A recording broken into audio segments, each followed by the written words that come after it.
സെറ്റാട്ടോ.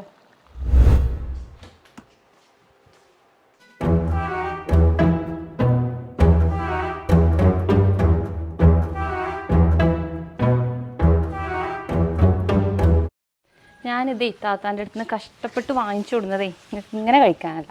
ഇങ്ങോട്ട് തരും.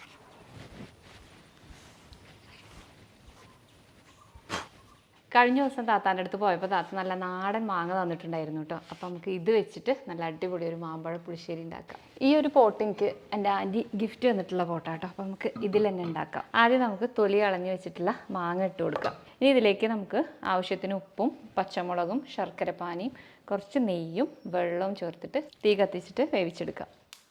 ഇങ്ങനത്തെ പോട്ടിൽ നമ്മൾ കുക്ക് ചെയ്യുമ്പോൾ എപ്പോഴും ഫ്ലെയിം ലോ അല്ലെങ്കിൽ മീഡിയം ഫ്ലെയിമിൽ വെച്ചിട്ട് വേണം കുക്ക് ചെയ്യാൻ. തീ ഒരിക്കലും കൂട്ടി വെക്കരുത്.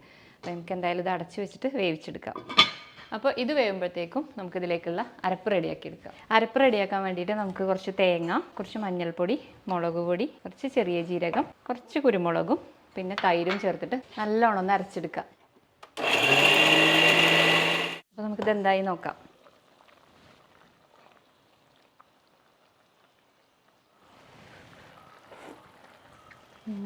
സെറ്റാട്ടോ. അപ്പോൾ മാങ്ങ വെന്തിട്ടുണ്ട്. ഇനി നമുക്ക് അരപ്പൊഴിക്കാം. അപ്പോൾ ഇനി നമുക്ക് കടുക് താളിച്ചൊഴിക്കാം. കടുക് ഇട്ട് കൊടുക്കാം. പിന്നെ കുറച്ച് ഉലുവ, ഉണക്കമുളക്, കറിവേപ്പില നമുക്കിതിലേക്ക് ഒഴിച്ചു കൊടുക്കാം. അപ്പോൾ നമ്മളെ മാമ്പഴ പുളിശ്ശേരി റെഡിയായി. ഇനി നമുക്ക് ലഞ്ച് കഴിക്കാം.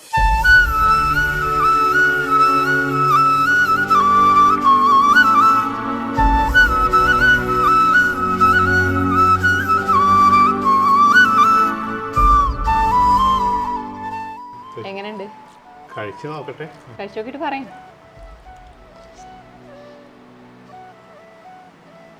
എങ്ങനെയുണ്ട്? അടിപൊളിയല്ലേ? സംഗതി എനിക്കിത് പഴുത്ത മാങ്ങ അങ്ങനെ കഴിക്കാൻ വേണ്ടി നോക്കിയപ്പോൾ സമ്മതിക്കാത്തൊരു ദേഷ്യമൊക്കെ ഉണ്ടായിരുന്നു. പക്ഷെ ഇത് കഴിച്ചപ്പോൾ മാറി. അടിപൊളിയല്ലേ? അടിപൊളിയാ. അപ്പോൾ നമ്മളെ പോട്ട് അടിപൊളി പോട്ടാട്ടോ. അപ്പോൾ ഇത് ഓൺലൈനിൽ അവൈലബിൾ ആണ്. നിങ്ങൾ ഇൻസ്റ്റാഗ്രാമിലാണ് ഈ വീഡിയോ കാണുന്നുണ്ടെങ്കിൽ നമ്മുടെ പേജ് ഫോളോ ചെയ്തിട്ട് ലിങ്ക് ഒന്ന് കമൻറ്റ് ചെയ്യുക.